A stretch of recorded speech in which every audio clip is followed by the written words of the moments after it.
Oi, gente, tudo bem? Estamos começando mais uma edição do TV Sindisasc, o programa do Sindicato dos Servidores da Assistência Social e Cultural. É um programa dirigido para a categoria, para os usuários da assistência social e para a população de um modo geral. Como este é o primeiro programa do ano, nós vamos aqui tentar fazer algumas perspectivas, levantar algumas expectativas em relação aos dois governos que tomaram posse agora no dia 1º de janeiro, né? O governo do senhor Jair Bolsonaro e o governo do senhor Ibanez Rocha, aqui no Distrito Federal. Este primeiro programa do ano, ele conta aqui com a importante presença da nossa companheira Carmen de Oliveira, que é da nossa categoria, servidora aposentada, foi diretora-geral do Sindisasc, a primeira mulher brasileira a ganhar uma prova de São Silvestre, uma mulher que várias vezes eu já mencionei isso daqui, está na história do esporte brasileiro, né, principalmente do atletismo. E temos também a presença da nossa companheira Natalícia Santana, que é também servidora, diretora financeira do Sindisasc, lotada lá na UNAF, né, Natalícia, na Unidade de Acolhimento de Família, que é a maior unidade em número de servidores da assistência social. Isso não quer dizer que tem muito, mas quer dizer que em relação às demais unidades é aquela que tem mais gente lotada.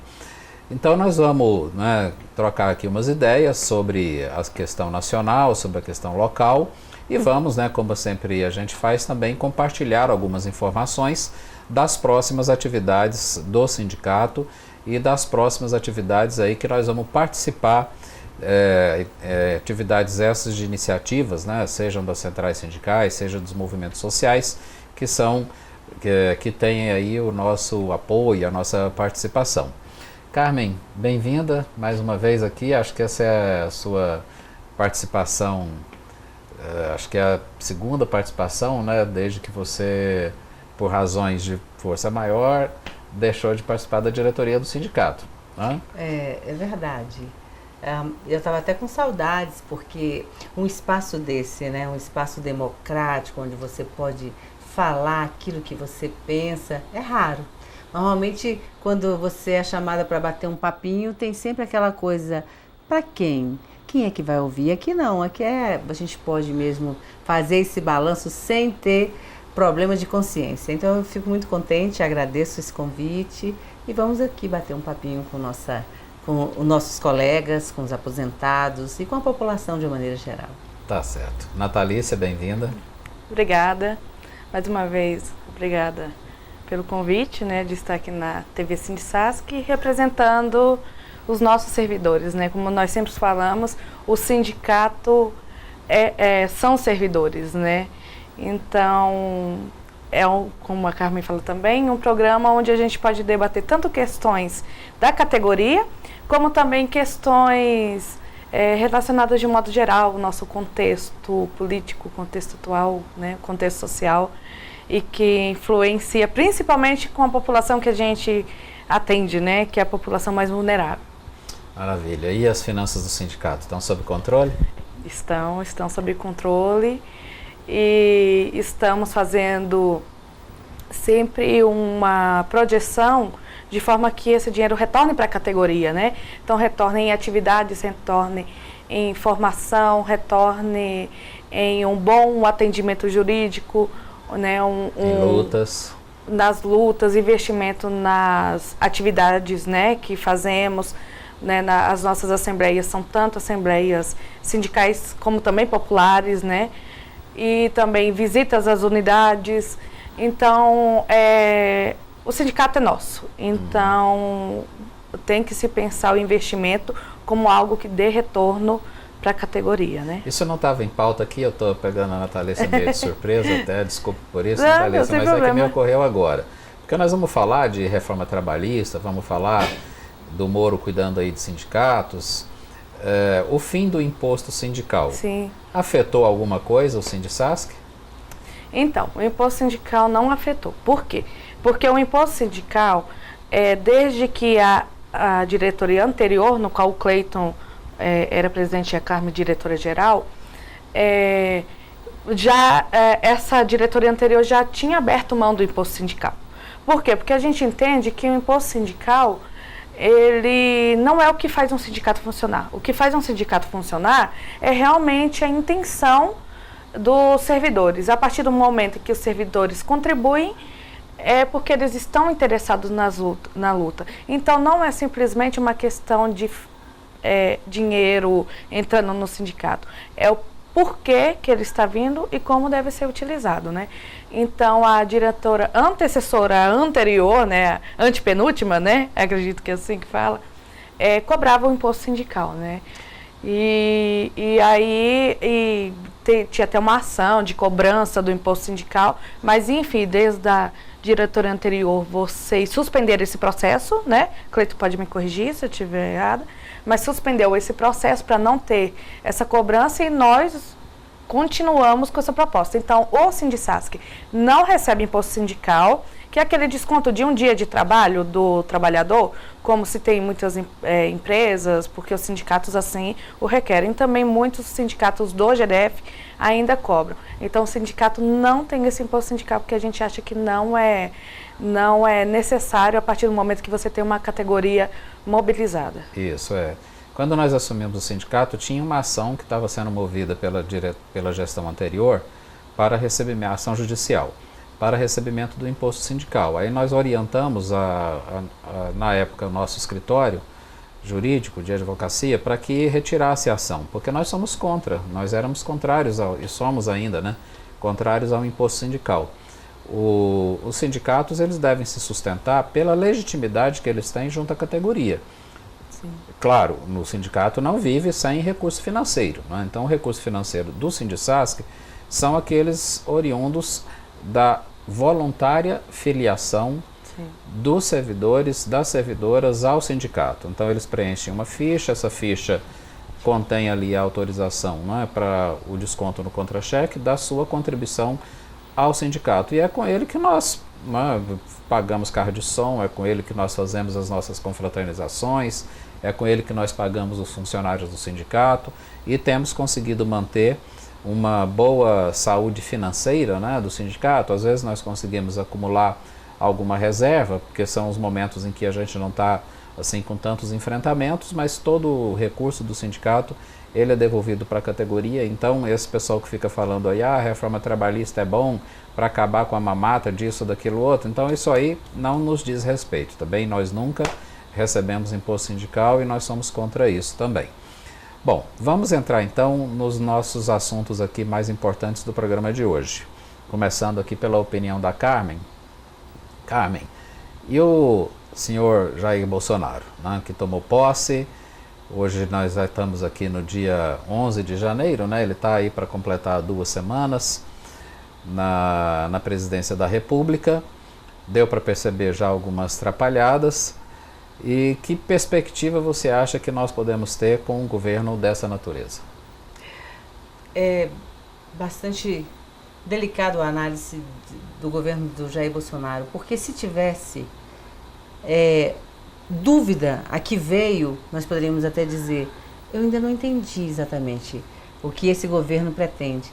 Mas você vê claramente que é um governo que tem a intenção da privatização como minha primeira coisa. Vou privatizar, vou entregar o que é do povo para alguém lucrar. Isso é certo. Então, toda essa organização, a escolha de quem está sendo colocado no cargo, todos têm o mesmo ideal: tirar o que é do povo e botar alguém para ganhar dinheiro, para lucrar.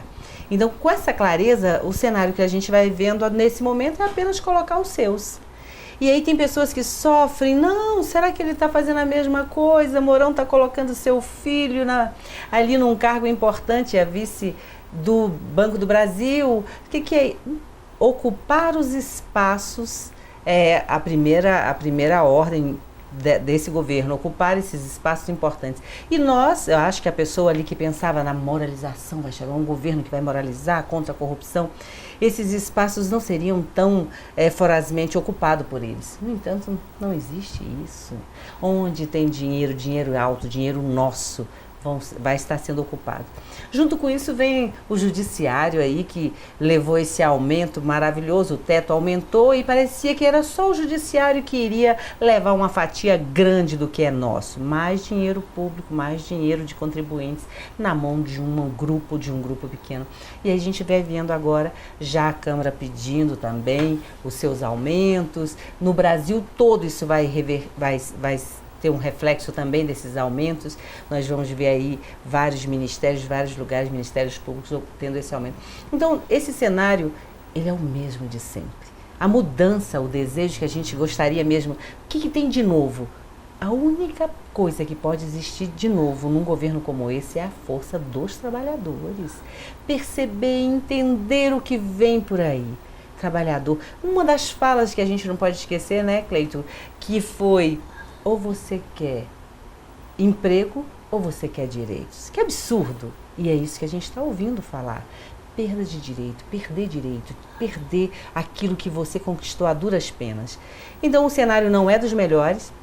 Análise, quando você olha Bolsonaro, vê ali os seus filhos, anos e anos no poder, uma família toda ali que viveu, e você não vê grandes projetos, você não vê um ideal mesmo que é para reduzir essa desigualdade, não tem na sua bandeira reduzir desigualdade, trabalhar para essa classe, para devolver o que essa classe contribui muito alto através de impostos.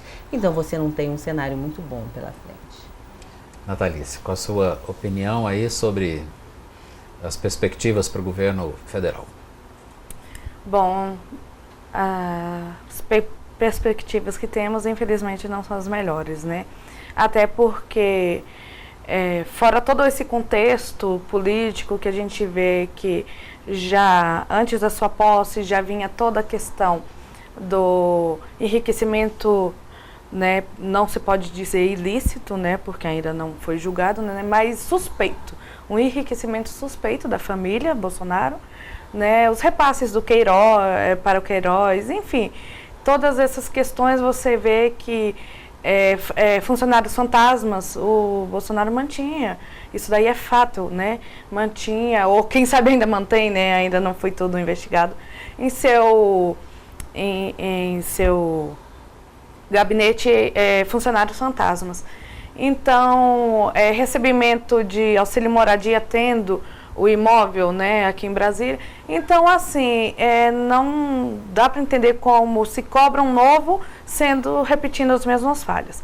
Mas, enfim, as perspectivas em relação ao sindicato, o que nós temos não é nada bom. Porque o Jair Bolsonaro, presidente Jair Bolsonaro agora, já durante sua campanha de eleição, ele já atacava os sindicatos, né? Então dizia que os sindicatos não deveriam existir, né? Que os sindicatos é uma mamata, recebe dinheiro do governo. Então, assim, na verdade esse dinheiro que no caso era o imposto sindical deveria ser repassado para o sindicato, mas já tem sindicatos que não recebem, como o nosso, né, que nós falamos no início do programa. Então, assim, ele tem aquela visão de o capital, né? A visão dele é colocar o quê? O lucro. O lucro, o capitalismo selvagem, né? Aquele capitalismo selvagem dominando. Isso é por meio de privatizações e por meio de ataques aos sindicatos. Porque o sindicato, ele vai justamente servir o quê? O sindicato nunca vai pedir além do que aquilo que está na lei. O sindicato, ele serve o quê? Para proteger o trabalhador. Aí chega um presidente que durante sua campanha ataca os sindicatos, né? Aí depois extingue o Ministério do Trabalho. Diz o seu vice, né, o Mourão, né, falou em certa ocasião que 13º era uma jabuticaba para o trabalhador. Então, que em lugar nenhum do mundo um trabalhador recebe um terço de férias. Isso é só no Brasil. Então, isso é muita mamata, isso é muita folga para o trabalhador. Então, o que a gente espera realmente não é nada bom. Se ele já falava, uma pessoa que tem esse posicionamento antes de entrar ao poder, antes de assumir como presidente, já tem um posicionamento assim, o que podemos esperar não é nada bom, né? A questão do registro sindical agora, ele passou para o Ministério da Justiça, né? Que é o Sérgio Moro, né? Que assumiu. E o Sérgio Moro também, em diversas situações, já se colocou que vai como fala, verificar direito os sindicatos, porque os sindicatos atuam de uma forma muito de proteção ao trabalhador. Então, assim, mas é para isso mesmo, é proteção do trabalhador e vai continuar protegendo o trabalhador. O sindicato nunca deve ter, se algum sindicato em alguma época agiu fora disso, ele estava errado, mas pode ser consertado. Por isso que os sindicatos têm eleições, os sindicatos mudam as diretorias, tem que ser escolhido pelos trabalhadores de base. Então, o sindicato é de defesa do trabalhador e ponto. E isso é um recado também que temos, né, ao nosso presidente. Continuaremos, sim, defendendo o direito do trabalhador, né, e uma questão, agora no final do ano, a Declaração dos Direitos Humanos, Declaração Universal dos Direitos Humanos, completou 70 anos, né?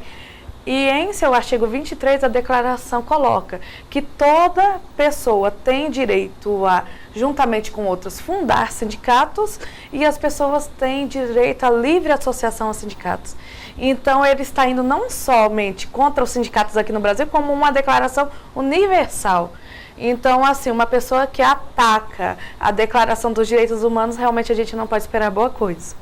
E por falar em mamata, segundo a Procuradoria-Geral da Fazenda Nacional, esses são dados oficiais, o grande empresariado brasileiro tem uma dívida de sonegação fiscal superior a 900 bilhões de reais.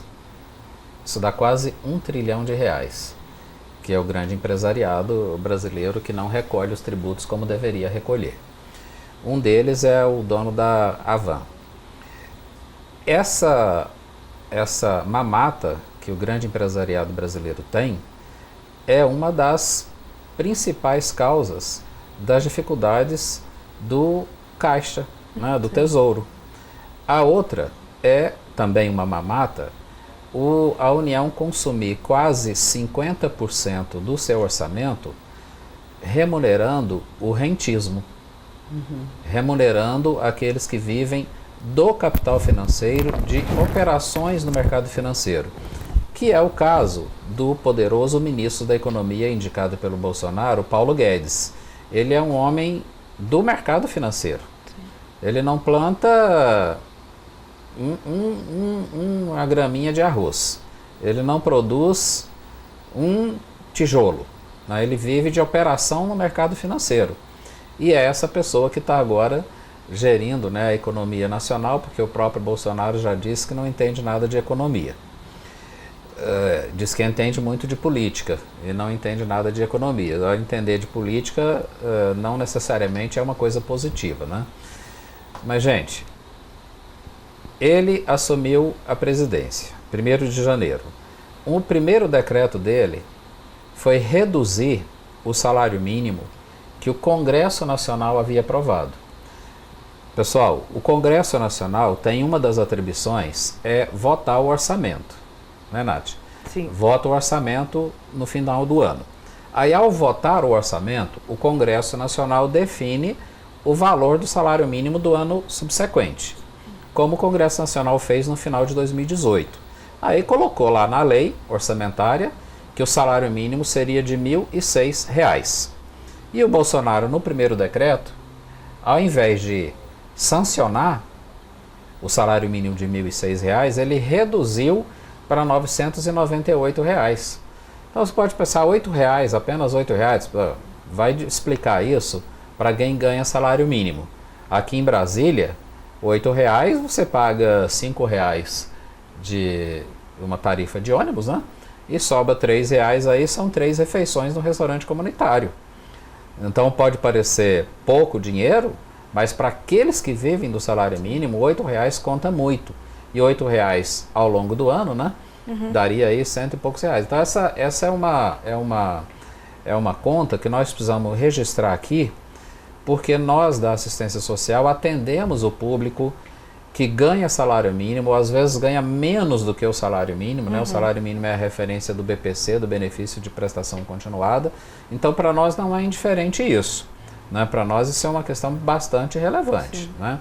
Assim como a propalada reforma da Previdência. Nós ainda não sabemos o que o Bolsonaro vai encaminhar para o Congresso. Eles estão dizendo que vão encaminhar uma proposta aí no início de fevereiro, mas algumas sinalizações nós já temos, né? O Paulo Guedes, o ministro da Economia, defende que se introduza no Brasil o tal do regime de capitalização.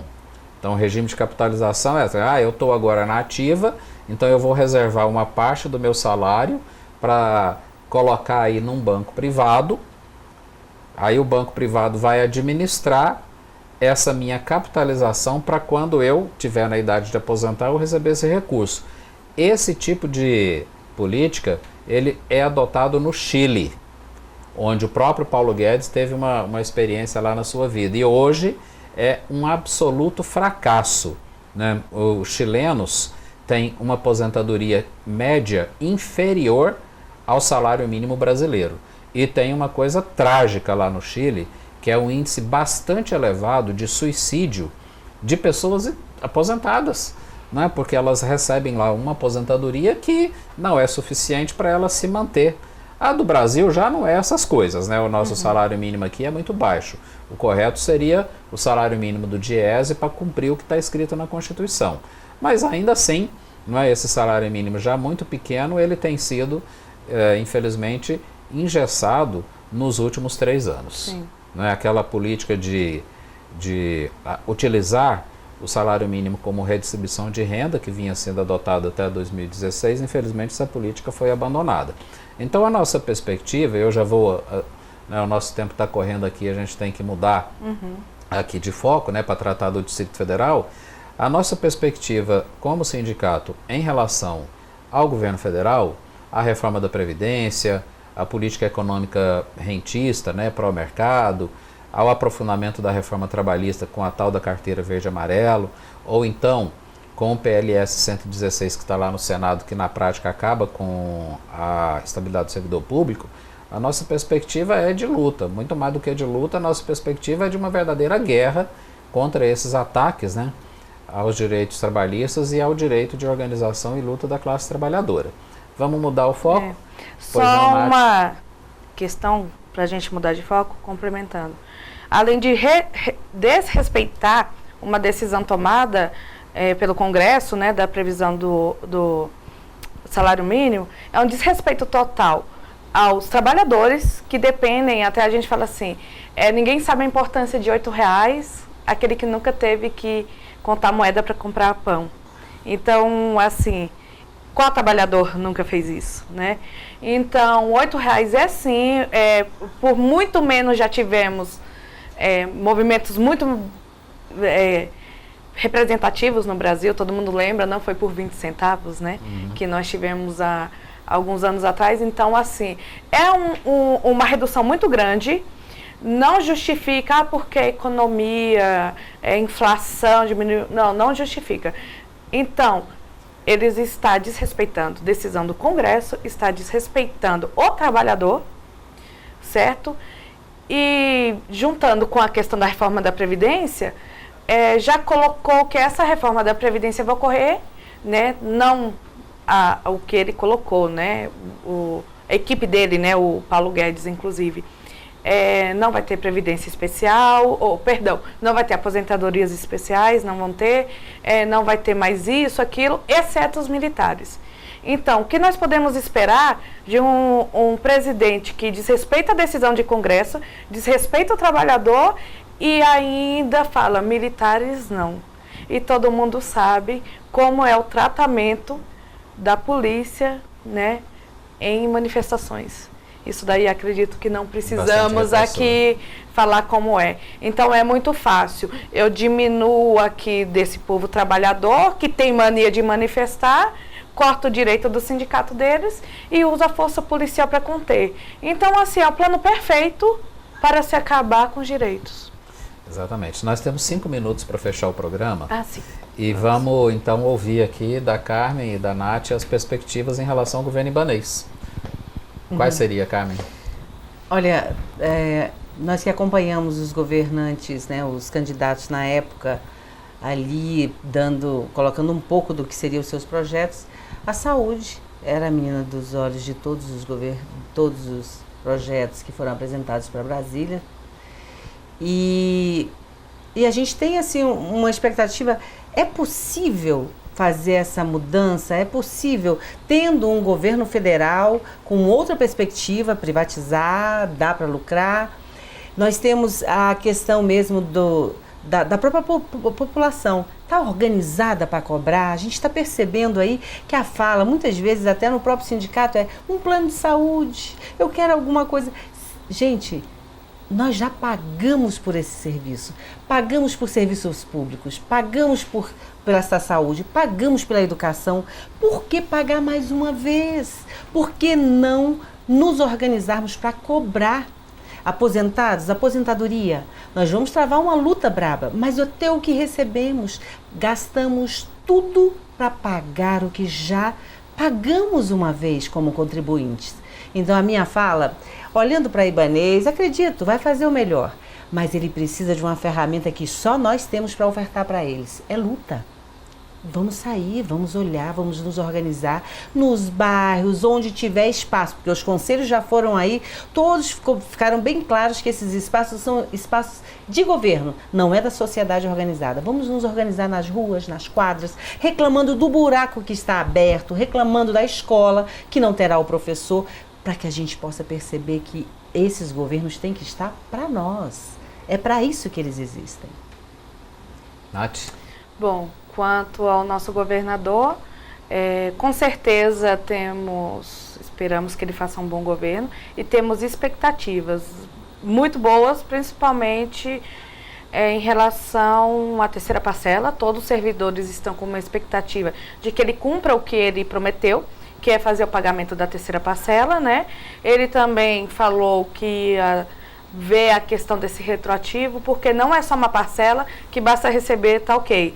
Desde 2015 estamos sem receber, né? E também não é só a questão, isso é uma questão que envolve não só a nossa categoria, mas outras categorias no DF, né?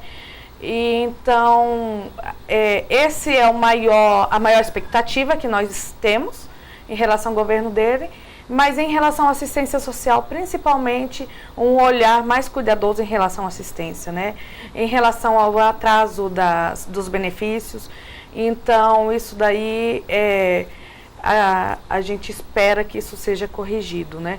Em relação ao atraso dos benefícios, o nosso concurso, que o concurso realmente cumpra os prazos e que seja chamado não somente o número de servidores, que foi 314, que a gente sabe que 314 não repõe nem o número de aposentados que a gente teve do ano passado para cá.